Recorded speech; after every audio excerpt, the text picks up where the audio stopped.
정체불명의 리본에 대해서 생각을 하게 됩니다. 도대체 이 아이는 왜 있는가? 경쾌하게.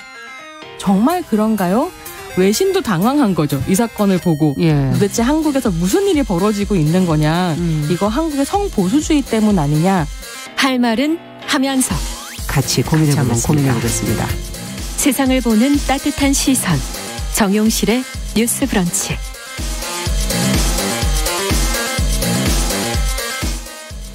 네, 정용실의 뉴스 브런치 듣고 계신 지금 시각 11시 31분입니다.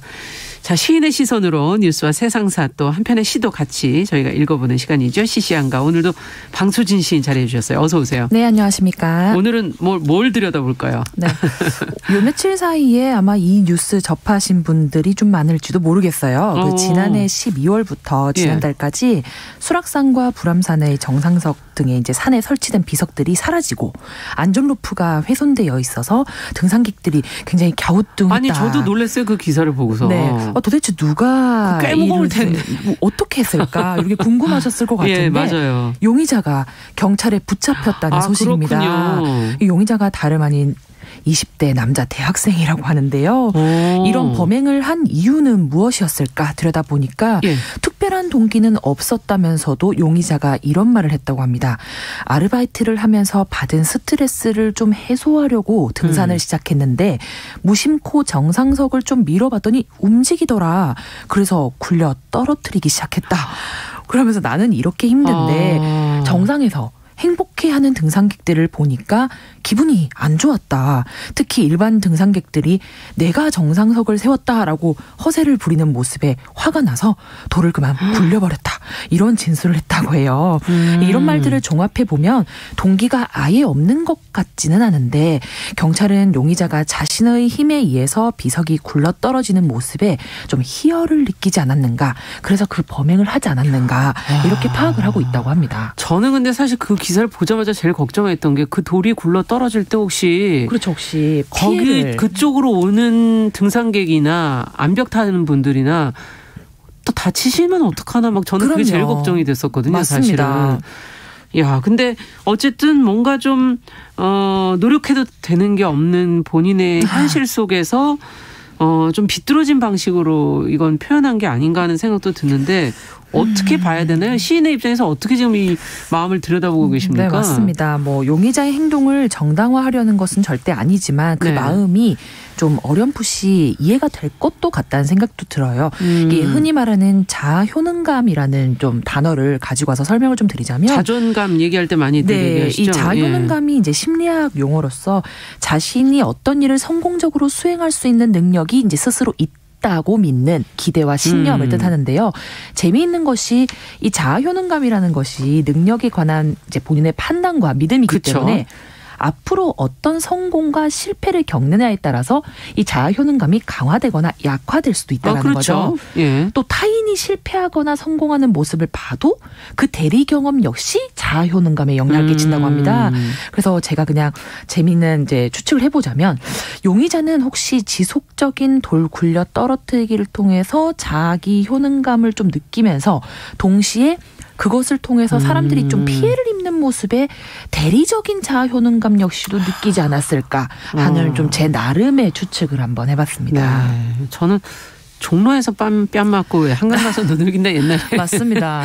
그 표현이 좀 왠지 떠오르기도 하고 엉뚱한 곳에다가 분노를 표현한 것 아닌가. 근데 이런 일이 뭐 이 사람만 있겠습니까? 하는 생각도 들기도 하고. 네, 뭐 저도 사실 누구나 그렇죠. 뭐. 네, 뜨끔했거든요. 저도 딱 떠오른 사건이 있는데 지금까지도 너무너무나 죄송한 사건 하나가 있어요. 제가 예전에 구제 상품에 굉장히 큰 관심을 가지던 시절이 있었는데 그때 갑자기 자기 고백의 시간이 됐네요. 매번 한 번씩 이렇게 자기 고백을 하는 것 같습니다. 가방 하나를 구해서 되게 애지중지했었는데 참 그때 제가 인생이 참 우울하다 이런 생각을 많이 했었어요. 제 맘대로 인생도 안 되는 것 같고 또 남이 무슨 말하면 참 예민하게 굴고 그랬던 시기였는데 어머니께서 그 구제 가방에 이제 세월의 흐름이 있어서 요즘 지워주신다고 가방을 좀 들고 가려는데 그냥 그 모습이 너무 화가 나더라고요. 제가 이유 없이 그냥 화가 났어요. 그래서 순간 소리를 크게 지르면서 그거 내 가방이다. 함부로 만지지 마라. 막 이렇게 하면서 사춘기 소녀처럼 정말 크게 화를 내버렸어요. 어머니가 더 놀라셨겠네. 너무 놀라시고 어머니가 그때 참 진짜 그 상심하시던 표정이 잊혀지지가 않는데 제가 엄한데 화풀이를 한 것 같아서 지금도 두고두고 죄송해서 참 이 자리를 빌어서 정말 진심으로 용서를 구하겠습니다. 어머니. 네. 진짜 가만히 보면 제일 엉뚱하게 화풀이하는 게 보통 가족이 많아요. 부모님한테 가장 많이 화풀이를 한 것 같습니다. 많은 것 같아요. 이건 저도 이거 뭐 많죠. 뭐. 네. 근데 어쨌든 힘든 상황에 처해 있을 때 그때 다른 사람이 행복해하는 것을 보면서 부러워하다. 처음엔 아마 부러운 마음이었을 거예요. 근데 그러다가 이렇게 기분이 안 좋아질 수는 있지만 이게 꼭 내 행복과 남의 행복을 이렇게 비교해야 되나 늘 이런 생각도 좀 들기도 하고 이게 도리어 우리를 더 불행하게 만드는 건 아닐까 뭐 이런 생각도 들기도 하네요. 맞습니다. 저는 이번 이야기를 나누면서 계속 머릿속에 이 문장이 떠올랐어요. 그 행복이라는 게 그럼 뭘까? 그러니까 행복이 누구에게나 같은 조건과 원리로 작용하는 걸까? 아니면 사람마다 각기 다른 행복을 추구하면서 그냥 살아가는 걸까? 그래서 행복이라는 단어를 좀 한번 찾아봤어요. 생활에서 충분한 만족과 기쁨을 느끼어 흐뭇함 또는 그러한 상태라고 나오더라고요. 일전에 제가 한번 또 고백의 시간으로 제 멘탈 선생님으로 법륜 스님을 꼽은 적이 있는데요. 그 동영상을 시청하다가 이런 말씀을 좀 들었어요. 부처님의 말씀을 인용하시면서 행복이 막 신나고 즐겁고 하는 감정이 아니다. 그러니까 행복이란 고통이 없는 상태다. 그러니까 무탈한 것이 그냥 행복인 거다. 우린 그게 뭐 그냥 행복이라 생각 안 하잖아요. 그러니까 되게 뭔가가 있어야 행복하다고 생각하는데 그러니까 우리가 막연히 생각하는 행복이 무언가를 가지거나 성취하거나 남들과 싸워서 이기거나 해서 얻어지는 감정이 아니라 그냥 고통이 없는 상태. 그냥 고통이 없는 상태. 즉 그냥 이 자체에 그냥 행복인 거죠. 이 행복한 상태로 여길 수 있다. 대단한 어떤 조건이나 상황이 행복을 가져다 주는 게 아니라 그러네요. 이 순간 이 존재 이 자체로 무탈하다라고 생각할 수 있다면 그것이 행복이다. 참 그렇다면 그러면 행복이 많은 거 아니에요? 그냥 우리 삶의 행복은 충만한 상태라고 볼 수가 있는 거죠. 그러네요. 저도 행복하고 아나운서님도 행복하고 맞아요. 남을 굳이 비교할 이유가 더더욱 없어지는 거 아닐까라는 생각을 한번 해봤습니다. 무탈함이라는 기준으로 놓고 본다면 그러네요. 뭐 남하고 비교할 이유가 없네요. 없어요. 그냥 제 기준에서 오늘 무탈하네. 굉장히 행복한 거구나. 네.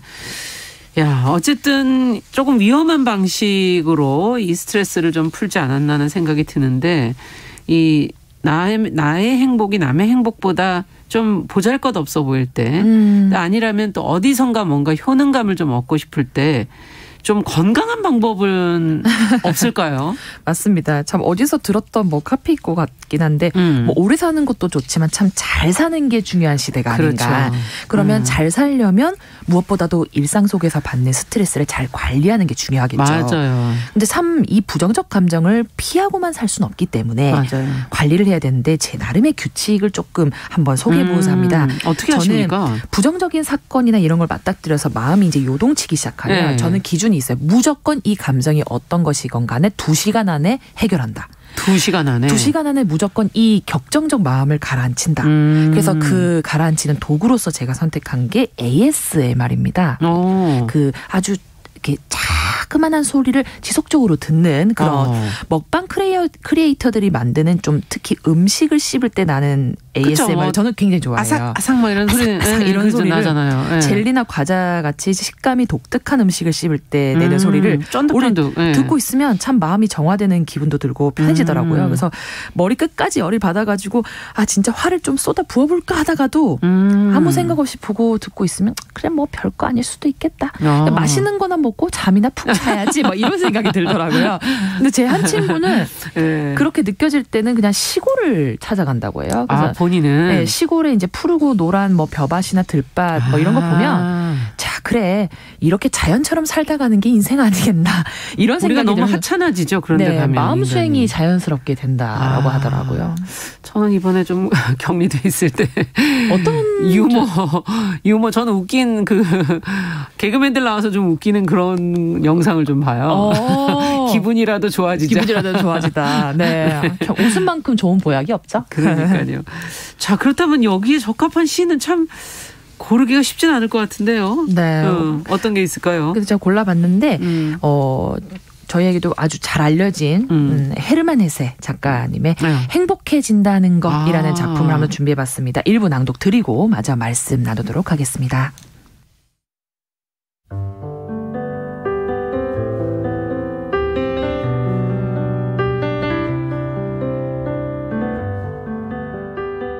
행복해진다는 것, 헤르만 헤세. 인생에 주어진 의무는 다른 아무것도 없다네. 그저 행복하라는 한 가지 의무뿐. 그런데도 그 온갖 도덕, 온갖 계명을 갖고서도 사람들은 그다지 행복하지 못하다네. 그것은 사람들 스스로 행복을 만들지 않는 까닭.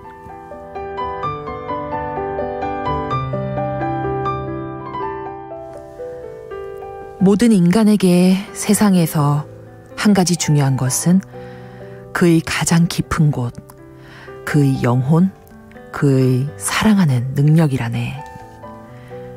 보리죽을 떠먹든 맛있는 빵을 먹든 누더기를 걸치든 보석을 휘감든 사랑하는 능력이 살아있는 한 세상은 순수한 영혼의 화음을 울렸고 언제나 좋은 세상, 옳은 세상이었다네.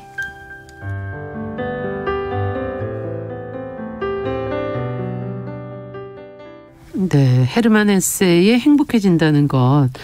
그동안 우리가 행복이라는 것에 대해서 잘 모르는 부분들을 짚어준 것 같은. 맞습니다. 사랑하는 능력이었군요. 네, 이 뭐 서양의 법륜 스님이 아닐까 이런 생각이 제가 드는데 참 생각해봤어요. 네. 헤르만 헤세가 말합니다. 인간에게 주어진 의무가 단 하나다. 그게 바로 행복하라는 것이 우리의 의무다. 근데 이 행복이 누군가 가져다 주는 것도 아니고 뭐 계율이나 뭐 도덕 이런 것도 아니고 아니다. 그냥 우리 본래의 사랑 그 자체다. 근데 이 사랑이라는 것이 앞서 말씀드렸듯이 대단한 것이 아니라 그냥 내 자체를 사랑하고 순간을 그대로 느끼고 일상을 그대로 바라보는 시선과 자세로부터 비롯되는 것이 아닐까. 그래서 뭐 그러면 헤세의 말처럼 이제 뭐 보리죽을 먹더라도 아니면 내가 걸친 것이 누더기일지라도 뭐 나의 세상은 항상 좋은 세상이자 사랑으로 옳은 세상이 되지 않을까라는 생각해보고 오늘만큼은 참 그런 생각을 해봤으면 좋겠어요. 그 행복이 대단한 것은 아니다. 아니죠. 행복은 또 부처럼 누군가에게 또 과도하게 축적되거나 쏠리는 것도 아니다. 아니고, 우리 가슴에게 좀 공평하게 자리 잡은 우리 자체로 보유한 능력 그 자체이다. 이런 생각을 오늘 해보면 어떨까 싶어요. 그래서 뭐 여러분 마음속에 또 자리 잡은 행복은 또 어떤 모습과 빛깔, 어떤 사랑하는 능력을 가지고 계신지 참 궁금해지는 그러네요. 오늘이네요. 오늘 방수진 시인이 행복이라는 것이 어떻게 축적되는 것도 아니고 오늘 바로 이 순간 내가 어떻게 마음 먹느냐. 사실은 가까이에 뻗어 있는 것인데 우리가 손을 뻗치지 않을 뿐이구나 하는 생각을 해주게 만드시네요. 시시한가 오늘 엉뚱한 곳에 분노를 푸는 행동 특히 내 행복과 남의 행복을 이렇게 비교하는 그 마음 그걸 한번 좀 들여다보면서 행복에 관한 시 읽어봤습니다. 오늘 말씀 잘 들었습니다. 감사합니다. 네, 감사합니다.